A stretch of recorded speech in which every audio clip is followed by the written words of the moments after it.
El presidente debe estar inquieto porque es un mensaje directo a él, de la inconformidad que tiene un segmento de la población salvadoreña sobre las medidas que ha venido tomando en sus casi 4 años de gobierno, porque la gente sale, se pronuncia, se manifiesta a pesar de los obstáculos que sufrieron o que encontraron en el camino, que no es desconocido por quienes me escuchan, que siempre que hay marcha hay retenes que empiezan a cuestionar el por qué viene la gente en los buses y su participación en las marchas, lo cual es algo que una vez más va en contra de la Constitución, porque la población salvadoreña, el salvadoreño, la salvadoreña tiene completamente derecho, de acuerdo a la Constitución, a manifestar su opinión, sea cual sea, por supuesto en un margen de respeto a la legislación.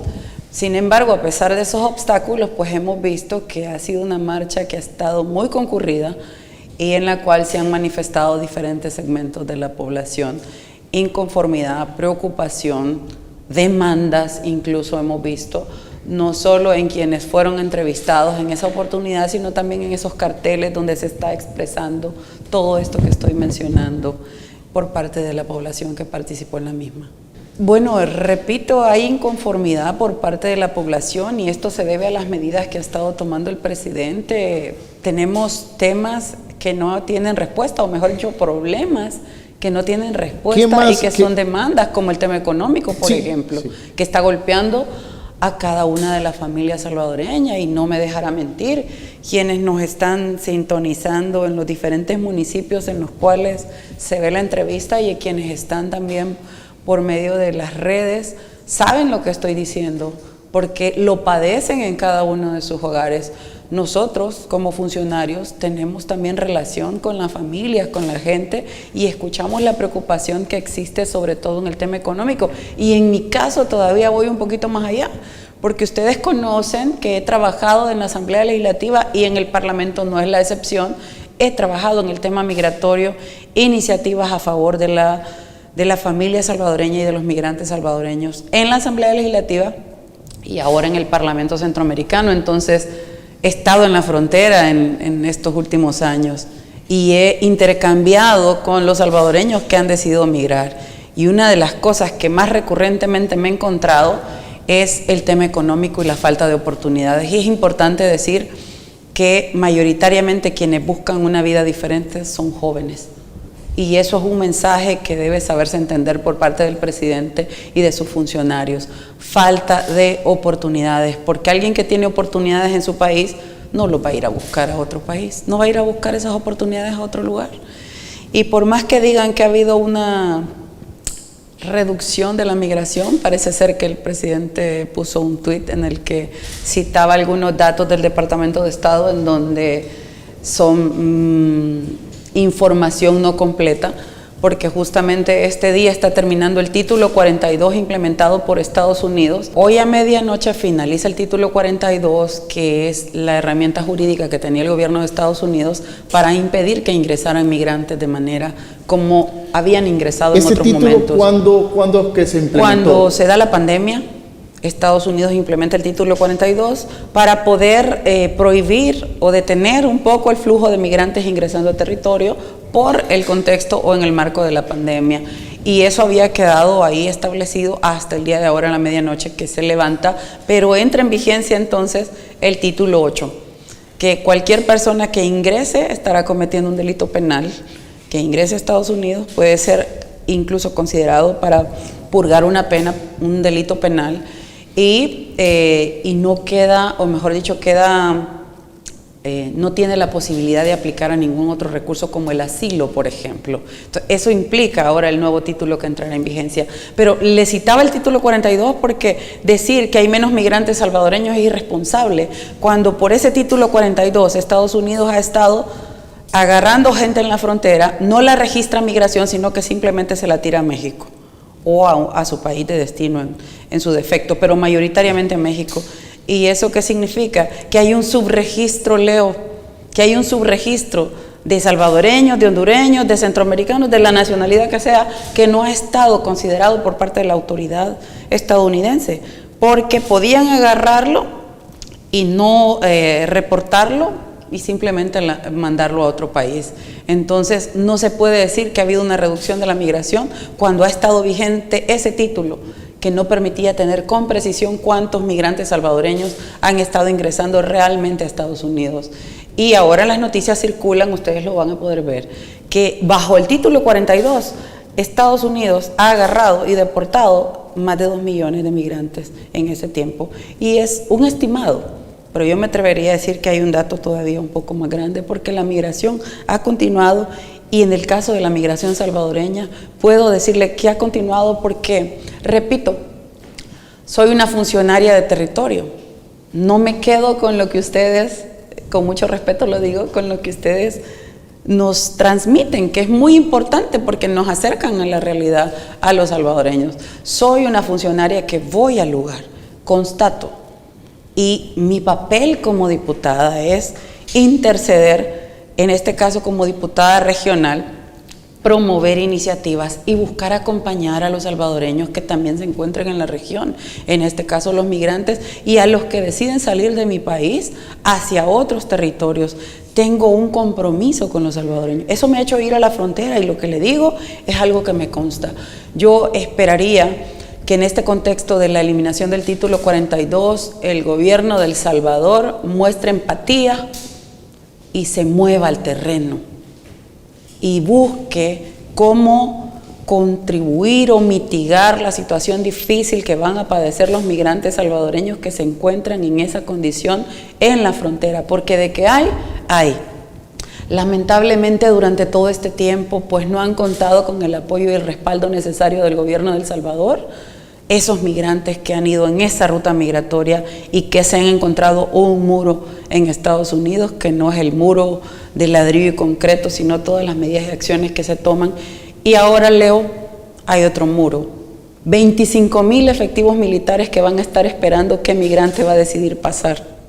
Luego luego que se termine el título 42 esta medianoche.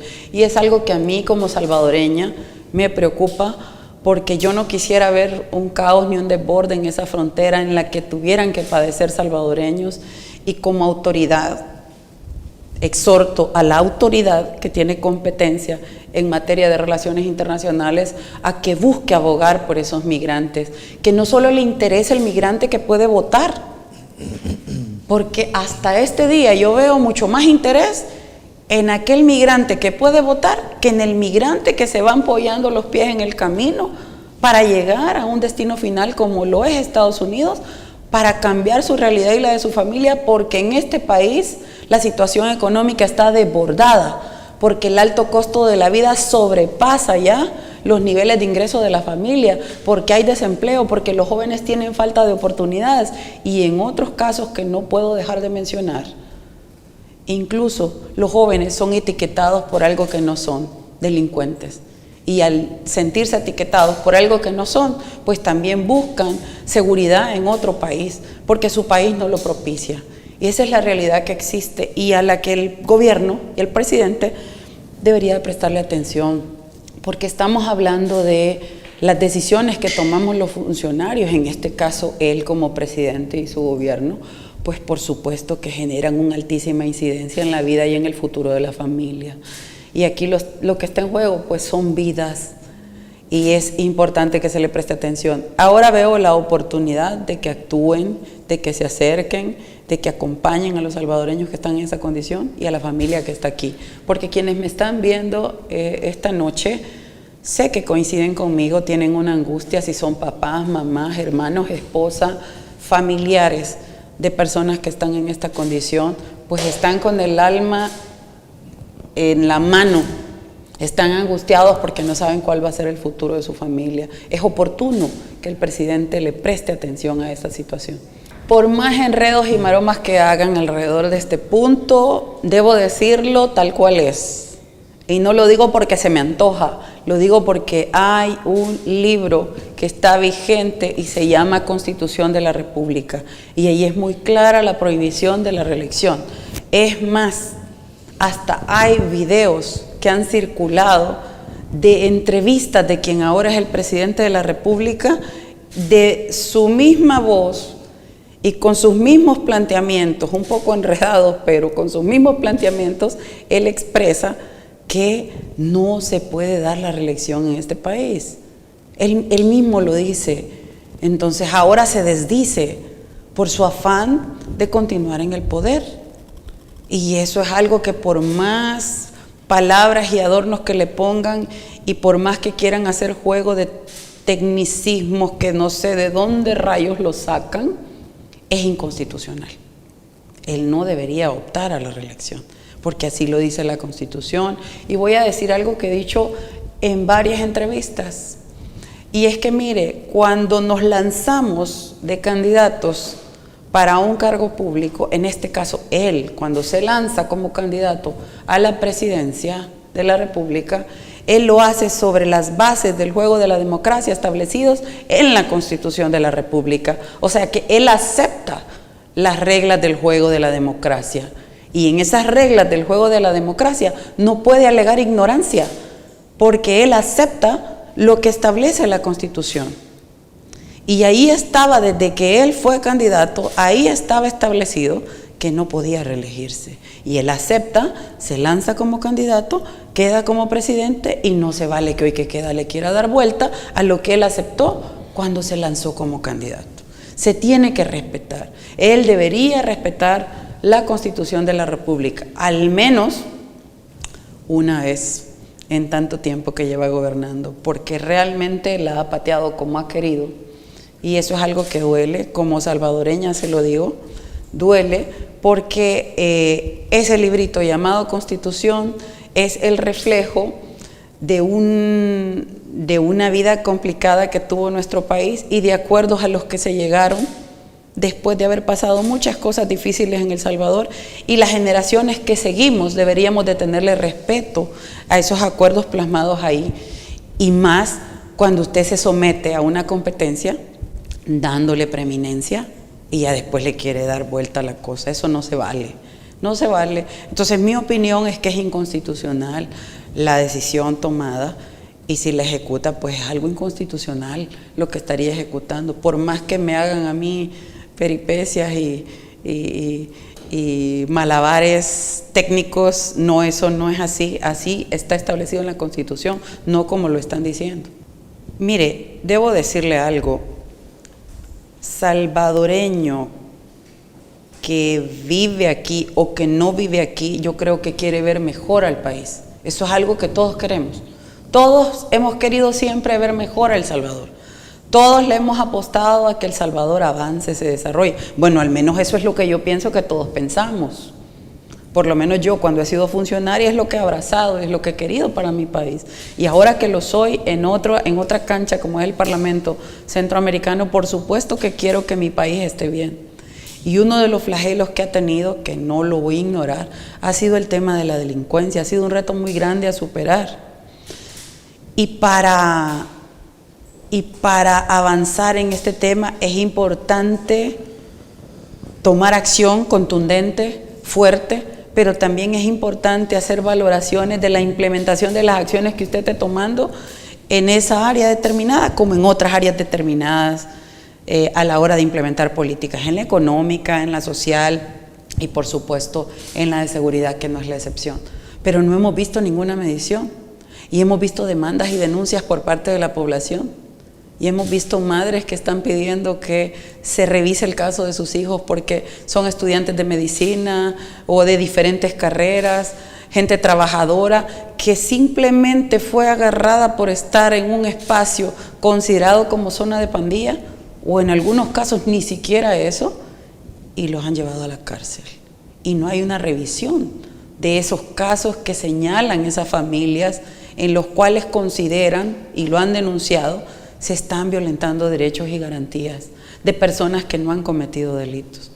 Cualquier política que implemente un funcionario, y más del nivel de una presidencia o del nivel de un presidente, cualquier política debe tener una medición y una valoración del impacto que está teniendo en la población. Pero nosotros no escuchamos eso. Y cuando sale alguna voz y dice, mire, préstele atención a las denuncias, miren, desen cuenta que se están llevando gente que no tiene nada que ver con la delincuencia. Deben revisar eso. ¿Qué es lo que hacen? Señalar a esas personas como tapadera de la delincuencia o en el peor de los casos como delincuentes.